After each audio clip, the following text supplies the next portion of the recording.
নমস্কার আমার প্রিয় বন্ধুরা, সকলেই ভালো আছো, সুস্থ আছো, আমরাও ভালো আছি। আর আমার চ্যানেলে সবাইকে স্বাগত আর অনেক অনেক ভালোবাসা জানিয়ে ব্লগটা শুরু করছি। আর বন্ধুরা, যারা আমার চ্যানেলটা সাবস্ক্রাইব করে দিয়েছো তাদেরকে তো অসংখ্য অসংখ্য ধন্যবাদ। আর যারা ভিডিওটা দেখছো তাদেরকেও অসংখ্য ধন্যবাদ। আর যারা কমেন্টস করছো তাদেরকেও অসংখ্য ধন্যবাদ।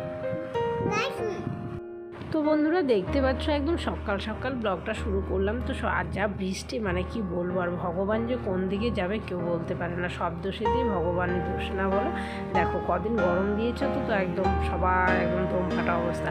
তারপরে এখন বৃষ্টি দিচ্ছে তো এখন একদম মনে হয় যেন পচে গেলে শেষ। মানে কি যে জ্বালা, ভগবানও মনে হয় জ্বালায় পড়ে গেছে বলো।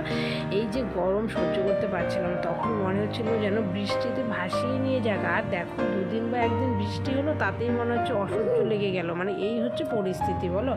মানে সব দিকেতেই দোষ আর কি, যেটা সব ক্ষেত্রেই হয়, মানুষ মাত্র হয়। দেখবে কিছু কিছু মানুষ তুমি সারা জীবন করে যাবে, প্রত্যেক 30 দিন করবে, একদিন একটা ভুল করো না, 30 দিনের কথাটাই ভুলে যাবে। ওই হচ্ছে ব্যাপার, বুঝছো? মানুষ যারটাই ওরকম। তবে কিচ্ছু করার নেই, সব কিছু মানিয়ে গুছিয়ে নিয়েই থাকতে হয়, চলতে হয়। সংসারে থাকতে গেলে তো এগুলো হবেই।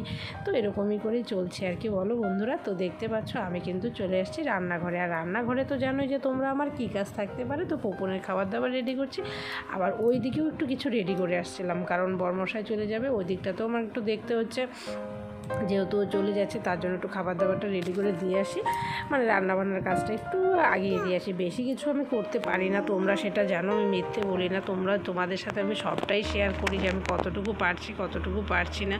তো যাই হোক বন্ধুরা, দেখো রুটি বানাচ্ছি এইদিকে, আর উপরে গিয়ে মার সাথে একটু ধরো ওই যে মানে সবজি টবজি একটু কেটে দিই। আর বেশি কিছু করতে পারি না, হয়তো বা ভাতটা নামালাম, বা হয়তো বা চালটা দিলাম, বা একটা সবজি বসিয়েছে সেটা নাড়া দিলাম, এই এতটুকু। এর থেকে বেশি কিছু আমি করতে পারি না, কারণ দুদিক সামলানো একদমই অসম্ভব ব্যাপার।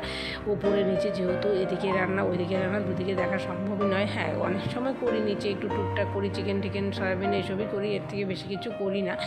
তো যাই হোক বন্ধুরা, দেখতে পাচ্ছ এদিকে আমার কিন্তু পুকুনের রুটি হয়ে গেছে। তো রুটিটা ভিজিয়ে রাখছি, রুটিটা ভিজিয়ে রেখে তারপরে আবার চলে যাব উপরে, কারণ বর্মশাইকে খেতে দিতে হবে, তারপরে পুপুনকে খাওয়াবো আর কি। মানে কারণ পুপুনকে খাওয়াতে গেলে প্রচুর টাইম লাগে। তো তার আগে উনি চলে যাবেন, তো ওনার খাবারটাকে আগে রেডি করে দিতে হবে, কারণ উনি তো 9:30টার মধ্যে চলে যাবে। তার জন্য আগে থেকেই ওটা আগে রেডি করতে হবে, তারপরে পুকুনেরটা দেবো আর কি, বলো। ওটা আস্তে ধীরে পরে আরাম করে আয়েস করে খাওয়াবো। তারপরে চলে গেলাম উপরে, গিয়ে ভাত নিয়ে আসলাম। আর দেখো বৃষ্টি, মানে কি বেরোনোর পরিস্থিতি নেই। তো রেনকোট পরে রেডি হয়ে গেছে। তো আমি বললাম ঠিক আছে, আমি মাখিয়ে দিই, খেয়ে নাও। তো যাবে গা ওর দেরি হয়ে গেছে। মানে কি একটা ভুল বুঝাবুঝি হয়ে গেছে আমাদের মধ্যে। সেটা হচ্ছে ও বলেছে যে কালকে ও দেরিতে যাবে, তারপর ও বললো, ও এটা বলেছিল যে না কালকে তাড়াতাড়ি যেতে হবে। যাই হোক, আমি ভুল শুনেছি, সেটা হচ্ছে আমি শুনেছি যে কালকে দেরিতে যেতে হবে। এই হচ্ছে গণ্ডগোল, ভুল বোঝাবুঝি হলে যা হয় আর কি, সব কিছু উলটপালট হয়ে গেছে। তো যাই হোক, এখন হয়ে গেছে, চলেও গেছে। মানে ভাত একদম ধরো আর কি উপর দেওয়ার আগেই ভাতটাকে তুলে নিয়ে মাইকে চটকে দিতে লাগবে, নয়তো চলে যেতে হবে। আর ভাত তো নিতেও পারিনি, আজকে নিয়ে গেছে হচ্ছে রুটি, কলা আর হচ্ছে মুড়ি। তো বললাম এগুলা দিয়ে খেয়ে নেওয়ার আর কি করা যাবে। তারপরে সব কিছু করে পুকুরকে খাইয়ে দিয়ে চলে গেলাম আবার উপরে চা বানাতে। আর এই যে দেখো চা, মুড়ি, শশা, এটা হচ্ছে খাওয়া হবে আজকে সকালে এখন আর কি। মানে তারপরে তো ভাত তো অবশ্যই হবে। যাই হোক, ভাতটা একটু দেরিতেই খাই আমিও, তোমরাও জানো। 12টার নিচে একদমই খেতে পারি না, আগের থেকে আমি কেন জানি না পারি না। তো তার আগে কিছু একটা খেতেও হয় অবশ্য, একদম যে 12টা পর্যন্ত না খেয়ে থাকবো সেটাও কিন্তু নয়, মানে এরকম ব্যাপার আর কি। কিন্তু আমার ভাতটা খেতেও ইচ্ছে করে না সকালবেলা, এখানে সেটা। আবার বাপের বাড়ি গেলে দেখো 10টার মধ্যে একদম মানে পেট জ্বলে পুড়ে ছাড়খাড় হয়ে যায়, এরকম ব্যাপার আর কি। তো আর কি করি বলো, এই যে দেখো সব কিছু রেডি হয়ে গেছে। তো এখানে চানাচুর, মুড়ি এগুলো খাওয়াবে।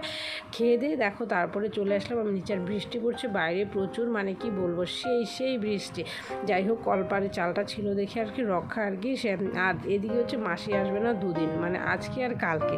তো বুঝতে পারছো ব্যাপারটা কি হচ্ছে। তো এখন আমাকে পুরোটা মাজতে হবে। আর জামা কাপড়গুলোও ভাবছিলাম ধোবো না, তারপরে বললাম না কয়দিন আর রাখবো বলো, ওতে তো অনেক জমে যাবে। কালকে জামাগুলো নয় রেখে দেওয়া যাবে, কিন্তু আজকেরটা হলে 3 দিন হয়ে যাচ্ছে। মানে উনি ধরো 3 দিনের দিনে আসবে, তাহলে অনেকটা লেট, কারণ পুজো যেহেতু উনিও বাড়িতে কাজ করবে, বেশি চাপও দেওয়া যাবে না, কারণ না বললে যদি এবার না আসে তাহলে একদম পুরো যাবে আর কি। তো যাই হোক, তো বললাম ঠিক আছে, এভাবেই আমরা কোনোরকমভাবে ম্যানেজ করে নিই। আর যেহেতু কালকে শনিবার, আজকে শুক্রবার, আর আমাদের শুক্রবারই বাসনটা মাজা হয়ে যায়, নিরামিষ থাকে যেহেতু, সকালবেলা রান্না হয়, তো তার জন্য আগে থেকেই বাসনটা মাজা হয়ে যায়। তো প্রচুর বাসন হয় শুক্রবার দিনকে, দুপুরবেলাতেই সমস্ত কিছু নিরামিষ আমাদের হয়ে যায়। তারপরে হ্যাঁ, কিছু তরকারি রান্না, এটা সকালে হয়ে যায় রান্না, সেটা সাইড করে রাখা হয়, খাওয়া হয়, তারপরে বাসনটাকে ধোয়া হয়। কিন্তু গ্যাস ফ্যাস যা আছে, যা যাবতীয় জিনিসপত্র থাকে, চটি ফটি সব একদম ধুয়ে ঝকঝকে করে রাখা হয়, কারণ পরে আর হয় না। তো আজকের ব্লগটা বন্ধুরা এই পর্যন্ত। সবাই ভালো থেকো, সুস্থ থেকো, কালকে আবার আসছে আর একটা নতুন ব্লগ নিয়ে, সাথে থেকো।